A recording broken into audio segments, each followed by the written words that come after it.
السلام علیکم ناظرین، میں نے سوال کیا، کیا اس بات کا ہمارے پاس ٹیکنیکل ثبوت موجود ہے کہ چھوٹی مغلیہ دور کی سرنگ جہاں ختم ہوتی ہے اس کی چھت کے عین اوپر ہی بھارتی فوج کا اسلحہ اور گورا بارود کا ذخیرہ ہے؟ کمانڈو شیروان نے کہا، ہم موقع پر جا کر سروے نہیں کر سکتے، یہ سارے اندازے ہم نے اور ہمارے انجینئرز مجاہدوں نے نقشے بنا کر اور چھوٹی سرنگ کے بارے میں ملی ہوئی اطلاعات کو سامنے رکھ کر لگے ہیں۔ ان میں تھوڑا بہت فرق ہو سکتا ہے، ممکن ہے جہاں چھوٹی سرنگ ختم ہوتی ہے اس کی چھت کے عین اوپر ایمونیشن ڈمپ بنا ہوا، بلکہ تھوڑا آگے یا پیچھے ہوا۔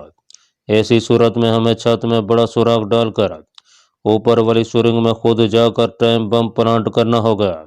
بہرحال یہ بات طے ہے کہ ہمارے 4 کمانڈو کل رات اس مشن پر جا رہے ہیں۔ اچھا ہوا کہ تم آ گیا، تم بڑے ٹھیک وقت پر آئے ہو، ہمیں تم جیسے تجربہ کار کمانڈو کی اس مشن کے لیے اشد ضرورت تھی۔ کیا تم اس مشن پر جانے کے لیے تیار ہو؟ میں نے کہا، میں بھارتی غاصب فوجیوں کے خلاف ہر مشن پر جانے کے لیے ہر وقت تیار ہوں کمانڈر۔ کمانڈو شیروان نے جزاک اللہ کہہ کر مجھے اپنے ساتھ لگا لیا۔ میں نے شیروان سے پوچھا، کیا ہمارے کمانڈوز کو وہ راستہ معلوم ہے جو پہاڑی کے عقب میں مغلیہ دور کی پرانی سرنگ کے دہانے تک جاتا ہے؟ کمانڈو شیروان نے ایک کمانڈو کی طرف اشارہ کیا اور کہا، یہ ہمارا مجاہد کمانڈو گڈریے کے بھیس میں اس علاقے کا سارا نقشہ بنا کر لے آیا ہے، بلکہ یہ پرانی سرنگ کے اندر جا کر اس جگہ کی نشاندہی بھی کر آیا ہے جس کے اوپر ہمارے اندازے کے مطابق گولہ بارود کا ذخیرہ ہے۔ اس کشمیری کمانڈو نے مسکراتے ہوئے مجھ سے ہاتھ ملایا اور کہنے لگا، میرا نام اورنگزیب ہے، میں سری نگر یونیورسٹی میں سول انجینئرنگ کا اسٹوڈنٹ رہ چکا ہوں، میں اس مہم میں آپ کے ساتھ ہوں گا۔ مجھے یقین ہے کہ ہمارا ٹارگٹ غلط ثابت نہیں ہوگا۔ دوسرے روز سارا دن ہم اپنے خفیہ ہائیڈ آؤٹ میں اپنے کمانڈو آپریشن کی تیاریوں میں لگے رہے۔ میرے سمیت اس مشن کے لیے کل 4 کمانڈو چنے گئے تھے، ایک میں، دوسرا کمانڈو اورنگزیب اور 2 کمانڈو ہمارے تجربہ کار مجاہد تھے جو آزادی کشمیر کی جنگ میں اپنی بہادری کے جوہر دکھا چکے تھے۔ اب ہم رات ہونے کا انتظار کرنے لگے۔ ہمیں رات کے ٹھیک 12:15 بجے اپنے کمانڈو مشن پر روانہ ہونا تھا۔ ہماری 4 کمانڈوز کی پارٹی تھی۔ دوپہر تک ہم ضروری تیاریوں میں مصروف رہے۔ دوپہر کے بعد ہم نے شام تک آرام کیا۔ رات کو نماز عشاء کے بعد ہائیڈ آؤٹ کے غار کے اندر پلاننگ روم میں ایک اور میٹنگ ہوئی۔ اس میٹنگ میں نقشے کی مدد سے ہمیں پورے علاقے اور خاص طور پر بھارتی فوج کے گریجن والی پہاڑی کی تمام تفصیلات سمجھائی گئیں۔ 4 انتہائی دھماکہ خیز ٹائم بم ہمارے پاس موجود تھے۔ یہ ٹائم بم بارود کے 4 چھوٹے سلنڈروں کی شکل کے تھے جنہیں آپس میں سٹیل کے تاروں سے باندھا گیا تھا۔ ہر بم کے ساتھ ایک ٹائم ڈیوائس لگا تھا جس کا ایک بٹن بھی تھا۔ ٹائم بم ایمونیشن ڈم میں لگانے کے بعد اس بٹن کو ایک ہی وقت میں دبانا تھا تاکہ 4 بم ایک ہی وقت میں پھٹیں۔ ان بموں کا وقت صرف 25 منٹ تھا۔ ان 25 منٹوں کے اندر بم لگانے کے بعد ہمیں سرنگ سے نکل کر دوسری پہاڑیوں میں اپنی محفوظ جگہ پر پہنچنا تھا۔ رات کے ٹھیک 12:15 بجے ہماری کمانڈو پارٹی اپنے مشن پر روانہ ہو گئی۔ ہم میں سے ہر ایک کمانڈو کے پاس 4 ہینڈ گرنیڈ، ایک ایمونیشن جیکٹ، مشین گنیں اور 4 بھری ہوئی فالتو میگزینیں تھیں۔ رات کے اندھیرے میں ہم اپنے چہروں پر سیاہ نقاب چڑھائے اسٹین گنیں ہاتھوں میں لیے فل کمانڈو وردیوں میں اپنے خفیہ ہائیڈ آؤٹ سے نکل کر اپنے ٹارگٹ کی طرف چل پڑے۔ رات تاریک تھی، ہلکی ہلکی دھند چھائی ہوئی تھی۔ کمانڈو اورنگزیب آگے آگے ہماری رہنمائی کر رہا تھا۔ ہم پہاڑی پگ ڈنڈیوں اور کھڈوں اور خشک نالوں میں سے گزرتے اپنی منزل کی طرف بڑھے جا رہے تھے۔ ہم ایک دوسرے کے پیچھے چل رہے تھے۔ کسی وقت ہم آپس میں کوئی بات کر لیتے تھے۔ کمانڈو اورنگزیب اس مہم میں ہمارا گائیڈ تھا، اسے سارے راستے کا علم تھا، وہ ہمیں شارٹ کٹ پہاڑی راستوں سے لے جا رہا تھا۔ کافی دیر چلتے رہنے کے بعد ہم ایک کھلی جگہ پر آ کر رک گئے۔ کمانڈو اورنگزیب نے ایک پہاڑی کی طرف اشارہ کیا۔ یہ پہاڑی کچھ فاصلے پر تھی، اس کے اوپر خوب روشنیاں ہو رہی تھیں۔ کمانڈو اورنگزیب نے کہا، یہی وہ پہاڑی ہے جس پر انڈین انفینٹری ڈویژن کی 2 رجمنٹوں کی چھاونی ہے، یہی ہمارا ٹارگٹ ہے۔ ہم دوسری طرف سے ہو کر پہاڑی کے عقب میں پہنچیں گے۔ اس میدان کے آگے جا کر حساس ایریا شروع ہو جائے گا۔ گوڈ، اور ہم کھلے میدان میں چل پڑے۔ میدان میں بھی ہلکی ہلکی دھند تھی، مگر یہ دھند زمین سے کوئی 2 گز تک ہی اونچی تھی۔ ہم خود رو جنگلی جھاڑیوں میں سے گزر رہے تھے۔ کمانڈو اورنگزیب کچھ دور چلنے کے بعد بائیں جانب ہو گیا۔ میدان آگے جا کر ختم ہو گیا اور اونچے درختوں کا سلسلہ شروع ہو گیا۔ یہ چنار کے درخت تھے۔ ہم ان درختوں کے نیچے سے بھی گزر گیا۔ درختوں کے جھنڈوں کے آگے بھارتی چھاؤنی والی پہاڑی کے ارد گرد کا صاف علاقہ شروع ہوتا تھا۔ کمانڈو اورنگزیب نے ہمیں بیٹھ جانے کا اشارہ کیا۔ ہم سب قریب قریب ہو کر بیٹھ گئے۔ رات خاموش اور تاریک تھی۔ ہمارے چہرے سیاہ نقابوں میں چھپے ہوئے تھے۔ ہمیں اندھیرے میں صرف ایک دوسرے کی چمکتی ہوئی آنکھیں ہی دکھائی دے رہی تھیں۔ پہاڑی کے اوپر فوجی چھاؤنی کی روشنیاں صاف نظر آ رہی تھیں۔ چھاؤنی پر بھی گہری خاموشی چھائی ہوئی تھی۔ کمانڈو اورنگزیب نے آہستہ سے کہا، آگے دشمن کا علاقہ شروع ہو جاتا ہے۔ یہاں سے ہمیں درمیان میں 6 قدم کا فاصلہ ڈال کر ایڈوانس کرنا ہوگا، مگر ہمیں ایک دوسرے کو دیکھتے رہنا ہوگا۔ جتنا کھانسنا ہے اب کھانس لے، کیونکہ اس کے آگے کھانسنا صرف ہماری ہی نہیں بلکہ ہمارے مشن کی موت کا باعث ہو سکتا ہے۔ ہم ایک دوسرے سے صرف اشاروں میں بات کریں گے۔ کمانڈو، اشارے آپ سب کو معلوم ہیں، کیا آپ لوگ سمجھ گئے ہیں؟ ہم نے کہا ٹھیک ہے، سمجھ گئے ہیں۔ کوئی سوال ہے؟ ہم نے یک زبان ہو کر کہا کوئی سوال نہیں۔ آل رائٹ گو۔ کمانڈو اورنگزیب اٹھ کر سب سے پہلے آگے چلا۔ اس کے پیچھے 6 قدم کا فاصلہ ڈال کر میں چل پڑا، اور اسی طرح 6 قدموں کا فاصلہ ڈال کر میرے دوسرے کمانڈو ساتھی بھی پیچھے پیچھے آنے لگے۔ ہم جھک کر چل رہے تھے۔ زمین کے اوپر 1.5 گز تک پھیلی ہوئی سرد دھند کی وجہ سے ہمیں دور سے کوئی نہیں دیکھ سکتا تھا۔ ہم ایک دوسرے کے حوالے دھند میں حرکت کرتے نظر آ رہے تھے۔ جس زمین پر ہم چلے جا رہے تھے وہ اگرچہ غیر ہموار تھی، مگر بھارتی فوج نے تمام جھاڑیوں اور اونچی اونچی گھاس اور سرکنڈوں کو کاٹ دیا ہوا تھا۔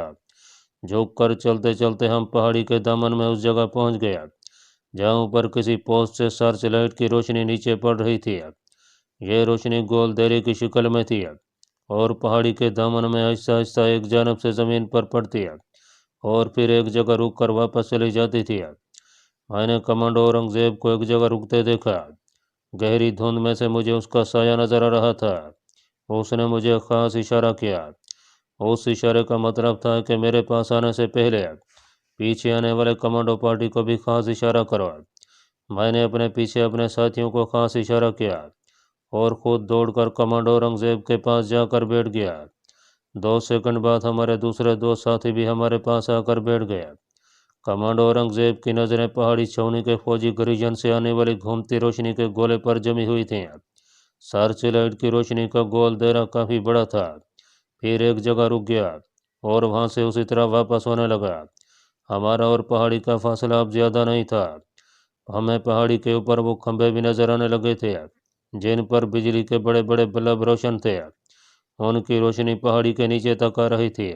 کمانڈو اورنگزیب نے سرگوشیوں میں کہا، ہمیں سرچ لائٹ کی روشنی کو کراس کرنا ہے۔ جہاں روشنی کا دائرہ جا کر رک جاتا ہے ٹھیک اس جگہ پر وہ سرنگ ہے جس میں ہمیں داخل ہونا ہے۔ اس نے سرگوشی میں حکم دیا، اپنی اپنی اسٹین گن اور ایمونیشن چیک کرو۔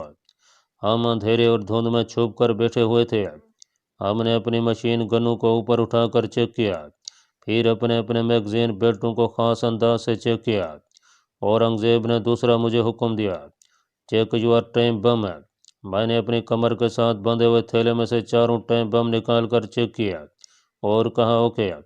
کمانڈو اورنگزیب نے سرگوشی میں کہا، انڈین فوج کی پیٹرول کمپنی گشت پر ہوگی، اس سے ہر حالت میں اپنے آپ کو دور رکھنا اور چھپانا ہے، فائر ہرگز نہیں کرنا۔ کمانڈو چاقو سے دشمن کی شہرگ کاٹنی ہے۔ اوکے۔ ہم سب نے آہستہ سے کہا اوکے۔ اورنگزیب نے آخری حکم دیا، چیک یور ہینڈ گرنیڈز۔ ہم نے میگزین بیلٹوں میں سے اپنے اپنے ہینڈ گرنیڈوں کے پن چیک کیے اور کہا اوکے سر۔ کمانڈو اورنگزیب نے اپنا نقاب پوش چہرہ ہمارے قریب لاتے ہوئے کہا، فاصلہ 6 قدم ہے۔ میں آگے جاؤں گا، مجھ پر نگاہ رکھنا۔ جس طرف میں جاؤں تمہیں بھی ادھر آنا ہوگا، میں بیٹھ جاؤں تمہیں بھی بیٹھ جانا ہوگا۔ میرے اشاروں کو غور سے دیکھتے رہنا۔ اللہ تعالی ہمارا حامی و ناصر ہے۔ گوڈ۔ हम एक बार फिर एक दूसरे के दरमियान 6-6 कदम का फासला डालकर चल पड़े। हम बदसूर झुक कर चल रहे थे। कोई 50 कदमों के फासले तक हम अपने गाइड कमांडो औरंगजेब के पीछे पीछे झुक झुक कर चलते रहे। इसके बाद कमांडो औरंगजेब ने हाथ का इशारा किया और वो ज़मीन पर ऊंधा होकर लेट गया। मैंने उसी तरह पीछे इशारा कर दिया। अब हम चारों ज़मीन पर ऊंधे लेटे कोहनियों के सहारे आगे रेंगने लगे। मैं कमांडो औरंगजेब के पीछे पीछे था। ये हमारी खुशकिस्मती थी कि उस रात पहाड़ी के नशे में दूर दूर तक धुंध फैली हुई थी। उस धुंध ने हमें एक बड़ी अच्छी ओट मुहैया कर दी थी। लेकिन जैसे जैसे हम आगे बढ़ रहे थे धुंध हल्की होती जा रही थी। हम सर्च लाइट की रोशनी के बिल्कुल करीब आ गए थे। हमें रोशनी में पहाड़ी की ढलान पर खड़े चीड़ के दरख्त नजर आने लगे थे। हमें 2-3 फौजियों के बातें करने की आवाज़ सुनाई दिया। हम ज़मीन के साथ चिमट गया। हमने ट्रेनिंग के मुताबिक अपने सांस रोक लिए थे और नाक की बजाय मुंह से सांस लेने लगे थे, क्योंकि नाक से सांस लेते वक्त हल्की सी ज़रूर आवाज़ पैदा होती है, मगर मुंह से सांस लेते वक्त इतनी आवाज़ भी नहीं पैदा होती है। हमने अपने सियाह नकाब पोश चेहरे थोड़े थोड़े ज़मीन से उठा रखे थे। सर्च लाइट की रोशनी आहिस्ता आहिस्ता आगे बढ़ रही थी। उस रोशनी के अलावा वहाँ पहाड़ी की दीवार के साथ साथ खंभे लगे थे। उन पर भी बिजली के बल्ब जल रहे थे, जिनकी रोशनी काफ़ी थी। और पहाड़ी के साथ साथ झाड़ियों और लोहे की खारदार तार दिखाई दे रहे थे। 3 भारतीय फौजी जो रात की गश्त पर थे बातें करते पहाड़ी के साथ साथ चले आ रहे थे। उन्होंने अपनी राइफलें संगीनों के साथ कंधों पर लटका रखी थी। वो आपस में हंसी मजाक की बातें करते। हमसे कोई 20 गज के फासले पर से गुजर गया। वो सर्च लाइट के रोशन दायरे में से गुजरे तो उनकी राइफलों की नालियां और स्टील के हेलमेट चमक उठे। जब वो पहाड़ी के पहलू में कुछ दूर जाकर अंधेरे में गायब हो गया तो पार्टी के कमांडर औरंगजेब ने आगे बढ़ने का इशारा किया। हम दोबारा कछुओं की तरह कोहनियों के सहारे रेंगने लगे। कमांडो औरंगजेब रेंगते रेंगते कुछ और बाएं जानिब हो गया था।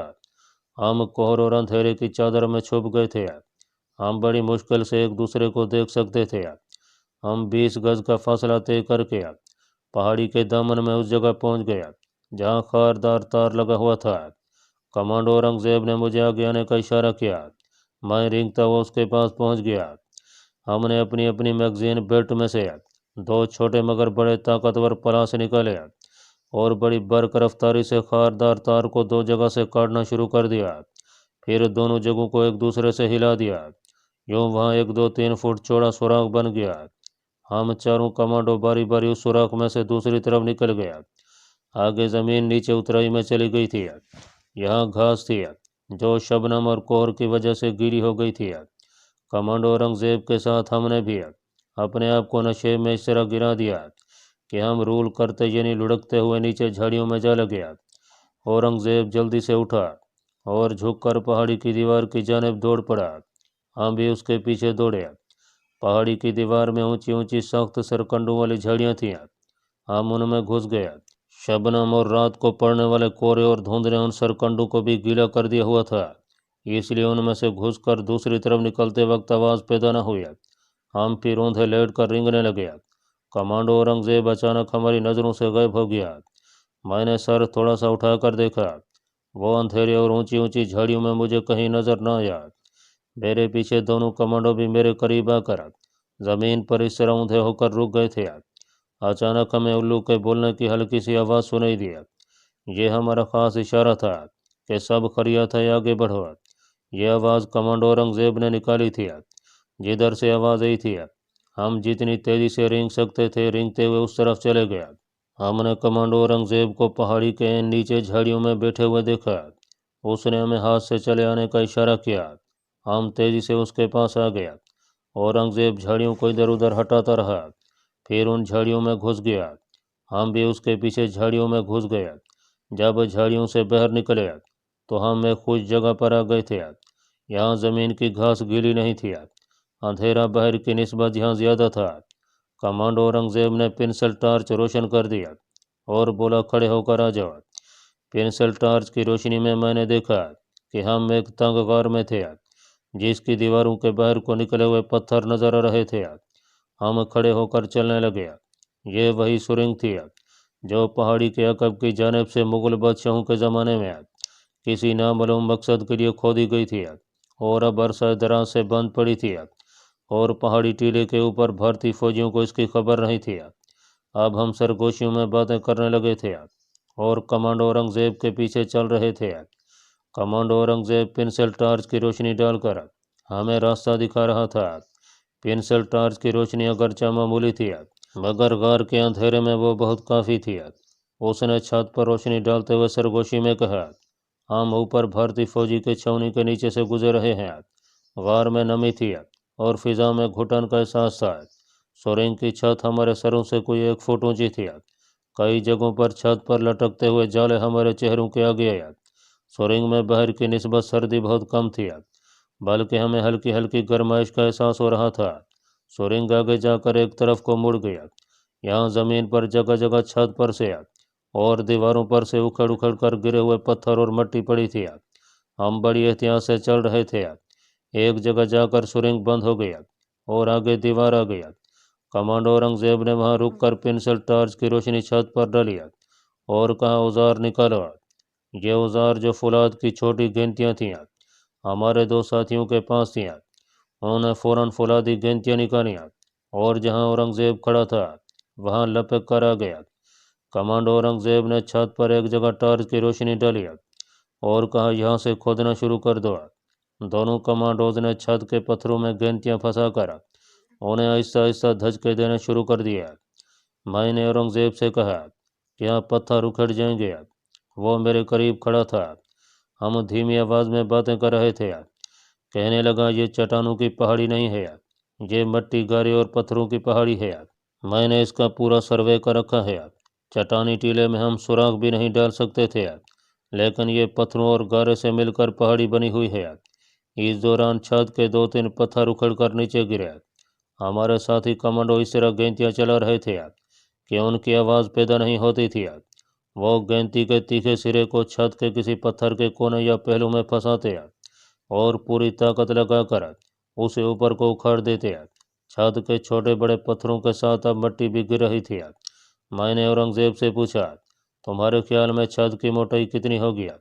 औरंगज़ेब ने कहा, मेरे हिसाब से हमें ज़्यादा से ज़्यादा 5-6 फुट ऊपर तक छत में सुराख डालना होगा। ये पहाड़ी तकरीबन 200-250 फुट ऊंची है, मगर इस छत के ऊपर पहाड़ी नहीं है, बल्कि पहाड़ी के अंदर जो कुदरती सुरंग बनी हुई है उसका फर्श है। हमें इस सुरंग के ऊपर जो सुरंग है उसमें जाना है। उस सुरंग में एमुनेशन का ज़ख़ीरा है। छत में सुराख गहरा होता जा रहा था। यह सुराख कम अज़ कम 3 फुट चौड़ाई में डाला जा रहा था। थोड़ी देर बाद हमने दोनों कमांडोज को आराम करने का मौका दिया और मैं और कमांडो औरंगज़ेब गेंतियाँ लेकर छत में सुराख डालने लगे। बाकी पहाड़ी गारे मिट्टी और पत्थरों की अमेज़े से बनी हुई थी। मिट्टी और पत्थर हमारे ऊपर गिर रहे थे, मगर हम बेफिक्र होकर पूरी जान फिशानी से अपने काम में लगे हुए थे। लेकिन कुछ देर बाद हमें एहसास हुआ कि यह काम इतनी जल्दी होने वाला नहीं है जितना कि हमने अंदाज़ा लगाया था। जैसे जैसे छत में सुराख ऊपर की तरफ बढ़ रहा था, पत्थरों की जिसामत बड़ी होती जा रही थी और उन्हें उखाड़ते हुए हमें काफ़ी वक्त सर्फ करना पड़ रहा था। 15-20 मिनट तक हम मेहनत करते रहे। इसके बाद फिर हमारे दूसरे साथियों ने यह काम संभाल लिया। मैंने औरंगज़ेब से कहा, यह काम इतनी जल्दी होता नज़र नहीं आ रहा, कहीं ऐसा न हो कि बाहर दिन निकले। कमांडो औरंगज़ेब भी फिक्रमंद था। वो एक हाथ में पेंसिल टार्च पकड़े ऊपर छत पर रोशनी डाल रहा था। कहने लगा, चाहे कुछ भी हो, हम अपना मिशन मुकम्मल किए बगैर यहाँ से नहीं जाएंगे। छत में से 2-3 बड़े पत्थर सुरंग में नीचे गिरे तो उनकी आवाज़ पैदा हुई। मैंने कहा, ऊपर वाली सुरंग में ये आवाज़ जा सकती है। कमांडो औरंगज़ेब ने छत फाड़ने वाले साथियों से कहा, कोई बड़ा पत्थर गिराने से पहले बता दो, हम उन्हें नीचे से कैच कर लेंगे। वह मुझसे मुतवज्जे होकर बोला, ऊपर फौजी एमुनेशन डिपो पर जहाँ तक मेरा ख्याल है कोई फौजी गार्ड पहरा नहीं दे रहा होगा। गार्ड के सिपाही सुरंग के बाहर जहाँ दरवाज़ा लगा हुआ है वहाँ पहरा दे रहे होंगे। उन्हें गार के अंदर आकर पहरा देने की ज़रूरत नहीं है। फिर भी हमें एहतियात से काम लेना चाहिए।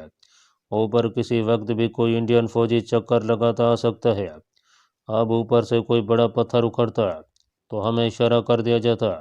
मैं दोनों हाथ आगे कर लेता اور جیسے ہی پتھر اوپر سے گرتا میں اسے اپنے ہاتھوں میں دبوچ لیتا اور اسے بڑے آرام سے نیچے رکھ دیتا۔